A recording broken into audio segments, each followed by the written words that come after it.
kembali menyaksikan Business Talk dan sebelum saya follow up ke OJK, saya ke Bu Maria dulu. Bu Maria tadi ingin merespon apa yang disebutkan oleh Pak Cornelius. Pak Cornelius tadi menyatakan bahwa bukan berarti produk asuransi tidak cocok untuk masyarakat Indonesia. Tapi yang saya mau tanya ke Bu Maria, apakah Anda dan juga teman-teman membaca polis, membaca semuanya secara jeli, jadi tidak ada kesalahan atau kekecewaan di belakang yang terjadi sekarang ini? Baik, terima kasih. Pertama-tama yang terjadi di lapangan, jadi setelah 10 tahun lalu, 7 tahun yang lalu penawarannya seperti ini, mereka dan masih ada brosur-brosurnya, masih ada ilustrasi, masih ada iklannya, masih ada di YouTube, itu masih ada buktinya bahwa itu ditawarkan dengan tabungan gitu. Jadi memang dulu datang ke kami tuh agen datang ke nasabah itu bawa ilustrasi, sedangkan ilustrasi itu tidak termasuk dalam polis. Jadi yang ditekankan itu ilustrasi, dan ilustrasi yang dijual itu dengan asumsi 5, 10, dan 15%. Jadi ditekankan pada tahun ke-10 itu nasabah uang akan kembali full dan dia masih dapat manfaat sampai umur 90 sampai 99 tahun.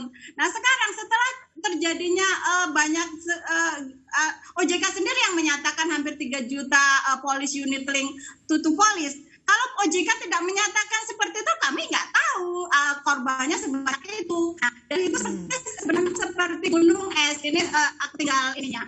Nah, terus pertama yang jangan salahkan nasabah melulu. Anda tidak baca polis, Anda tidak mereview atau segala macam. Yang pertama saya akan pertama, agen datang membawa ilustrasi dengan asumsi tinggi. Kedua, kenapa perusahaan asuransi, OJK dan AAJI tidak mewajibkan agen itu membuat perekaman saat prospek? Kenapa sekarang justru kami tidak merekam? Nah, kami tuh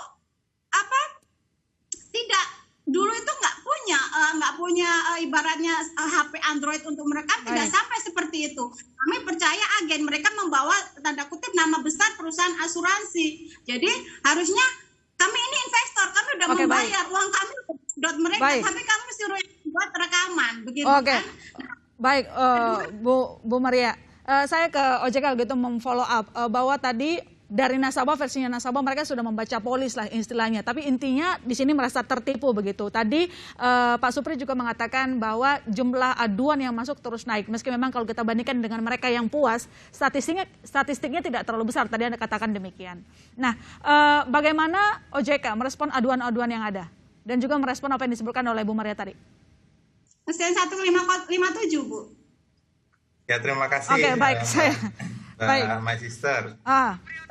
Pertama terkait tadi sedikit saya respon Bu Maria gitu ya. Memang sebenarnya sih ya benar, memang barangkali dulu belum ada rekaman gitu 10 tahun yang lalu barangkali belum ini ya.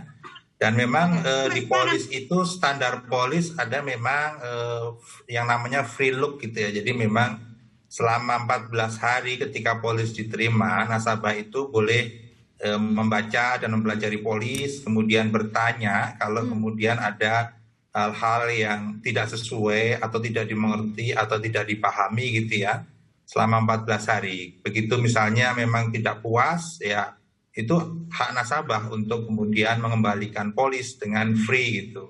Itu standar polis baku di baik unit link maupun polis yang lain gitu. Karena memang kita sadari bahwa polis itu satu perjanjian, banyak term and condition gitu ya, syarat dan ketentuan berlaku gitu ya, makanya nasabah diberi keleluasaan 14 hari untuk mempelajari itu. Dan ya setelah puas atau tidak puas, kalau tidak puas boleh dikembalikan dengan free, kalau puas ya lanjut kontraknya gitu. Nah, yang kedua terkait tadi bagaimana kami memproses pengaduan-pengaduan gitu ya, kami sudah memang ada pedomannya. Memang salah satu channel pengaduan yang kita buka untuk masyarakat adalah melalui 157. Kontak 157 ya, baik telepon 157 maupun kemudian akun-akun di Instagram, medsos itu ya, di kontak 157. Nah, pengaduan-pengaduan yang masuk ke kami, kita dorong agar perusahaan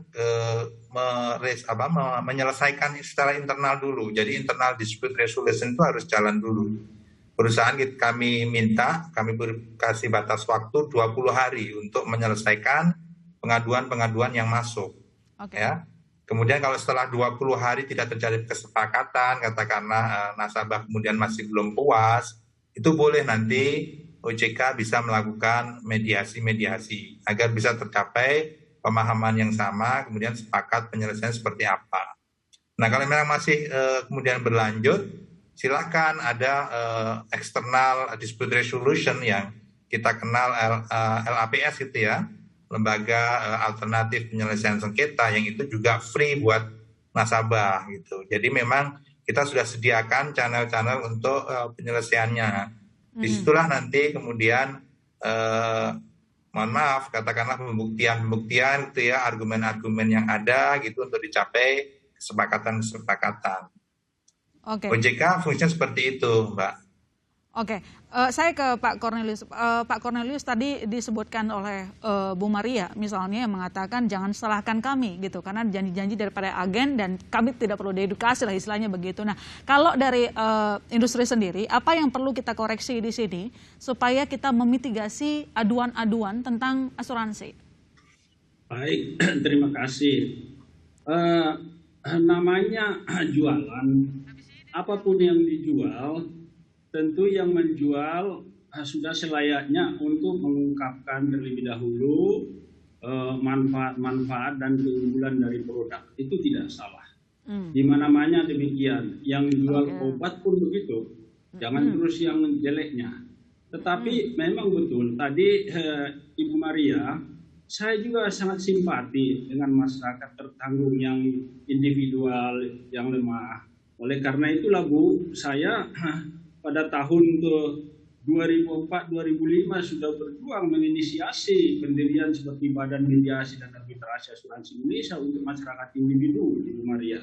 Karena itu pelayanan kami gratis. Nah, sekarang tadi Pak Supriyono mengatakan digantikan dengan LAPS itu yang dikuatkan dengan peraturan otoritas jasa keuangan. Berkaitan dengan apa yang perlu kita perbaiki. Tentu dari dua sisi harus kita memperbaiki. Pertama, dari segi perusahaan asuransi, saya tahu persis perusahaan asuransi itu, apalagi yang seperti ramai di sosmed akhir-akhir ini, perusahaan-perusahaan yang besar, bagi mereka nama itu sangat penting. Dan kalau memang saya percaya kalau itu dijamin oleh polis, mereka pasti akan membayarkan. Namun apa yang terjadi di belakangnya? Tentu mereka ribuan, ratusan ribu agent ya, adalah bisa dipahami. Kalau ada 1-2 agent itu memang melakukan mis-selling karena mungkin dengan tujuan untuk supaya bisa menjual ya produk itu. Nah, oleh karena itu saya pikir perusahaan-perusahaan asuransi sekarang ini semua berbenah dengan gelombang ya. Ada yang mengatakan seperti tsunami saat ini di asuransi. Tetapi apa yang antara lain yang dari pengamatan saya, ya, antara lain misalnya ilustrasi tadi yang Ibu Maria katakan, di situ umumnya kan selalu meningkat, begitu meningkat terus, ya 15% atau bahkan lebih, ya, itu tidak salah. Tetapi bagi saya perlu juga ada suatu ilustrasi bahwa ini loh namanya investasi, ini bisa meningkat, tapi bisa juga turun. Ya begitu, ada meningkat, ada bisa turun. Dan pada akhirnya ya dijelaskan kepada masyarakat pemegang polis, calon nasabah asuransi bahwa unit link ini bukanlah untuk hanya 6 bulan, 1 tahun, 2 tahun. Ya jangka panjang supaya hasilnya itu betul-betul bisa dipetik, sama menanam pohon kelapa. Pohon kelapa, Mbak, mana bisa kita petik dari 1 tahun hasilnya? Harus tumbuh dulu gitu. Baik Pak Cornelius, Bu Maria mau merespon singkat saja Bu sebelum kita menyudahi segmen ini dengan Anda. Iya, karena memang yang terjadi itu sebenarnya itu bukan mis-selling aja sebenarnya.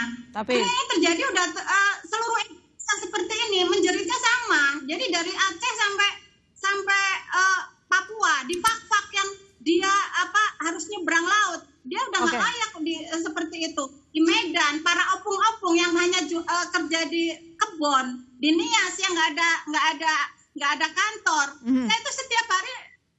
loh Bu. Makanya saya tuh udah capek sebenarnya. Tapi tiap hari itu selalu ada telepon yang ke saya. Saya nggak bisa diem kalau kayak gitu Bu. Sedih saya Bu. Ada ibu janda, ada pemulung, ada tukang becak, tukang cukur. Apa saya harus diem seperti ini? Saya akan terus berteriak kalau seperti ini. Ini masih banyak masyarakat Indonesia yang belum sadar, dia masih bermimpi 10 tahun lagi nanti uang akan kembali. Ini tugas saya menyadarkan, dan kalau memang sekarang teman-teman yang punya polis, seluruh Indonesia yang punya polis dulu ditawarkan cukup bayar 10 tahun, cukup bayar 7 tahun, terutama yang di bank-bank, membeli di bank. Cukup ini tabungan cukup 7 tahun, tolong dicek saldo sekarang. Jangan sampai seperti kami. Baik Bu Maria, kita rangkum, nanti kami follow up lagi, dan kami berharap masalah yang melibatkan Anda dan juga sejumlah masyarakat lainnya dapat segera selesai. Terima kasih Bu Maria telah bergabung di Business Talk. Kami lanjutkan diskusi kami dengan regulator dan juga pelaku industri yang tentu sangat ingin didengarkan oleh masyarakat tentang kebijakan dari OJK dan tentu juga bagaimana nanti perbaikan dari industri. Tetap bersama kami di Business Talk.